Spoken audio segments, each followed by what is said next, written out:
Dear friends, आज मैं आपको इनिसफ्री ले चलता हूँ। इनिसफ्री एक बहुत ही खूबसूरत, एक छोटा सा शांति से भरा हुआ एक आइलैंड है, एक टापू है, जहाँ पर पोएट विलियम बटलर ईट्स अपने बचपन के दिन गुजार चुके हैं। तो चलिए विलियम बटलर ईट्स के साथ हम भी चलते हैं लेक आइल ऑफ इनिसफ्री में। आप कभी किसी आइलैंड पर गए हैं? अगर नहीं गए हैं तो चलिए शुरू करते हैं विलियम बटलर ईट्स की पोएम के साथ। तो क्या कहते हैं पोएट? आई विल अराइज, मैं उठूंगा, एंड गो नाउ, अब जाऊंगा। कहाँ जाऊंगा?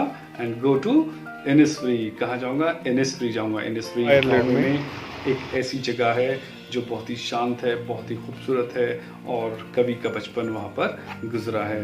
And small cabin build their, क्या इच्छा है कवि की कि वो एक छोटा सा कॉटेज, एक केबिन वहाँ पर बनाएगा। किस चीज़ का बना हुआ?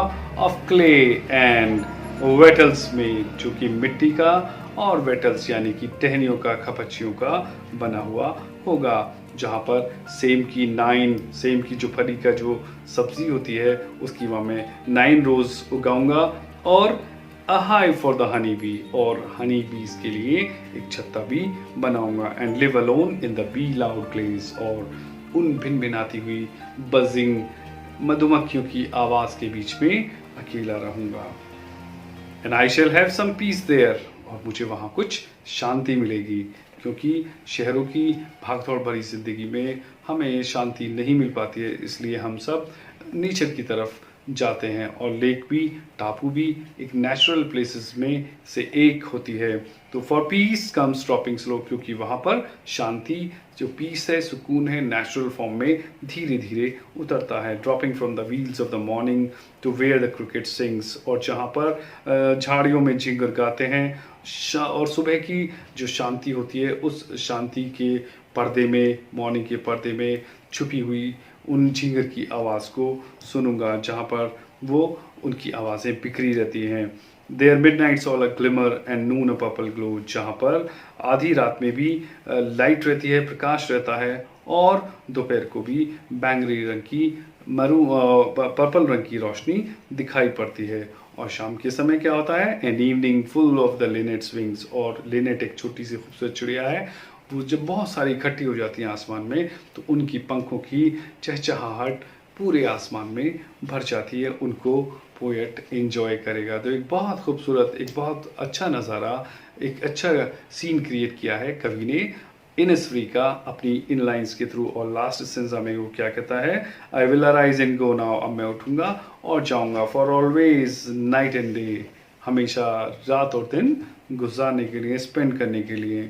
While I stand on the I hear the lake water lapping with low sounds by the shore, और मैं सुनूंगा, क्या सुनूंगा?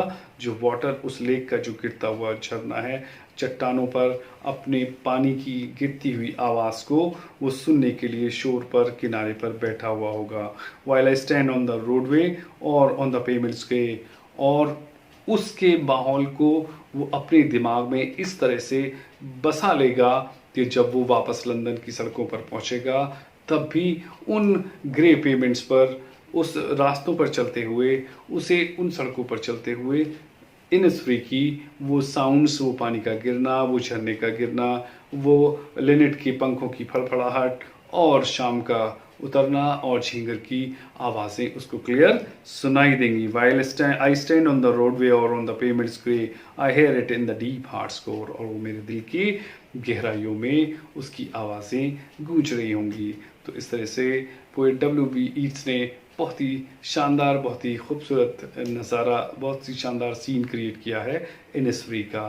तो फ्रेंड्स, उम्मीद है आपको पोएम समझ में आई होगी।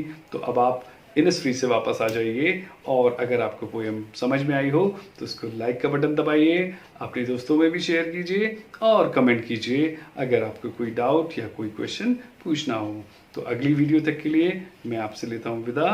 Good day, good bye.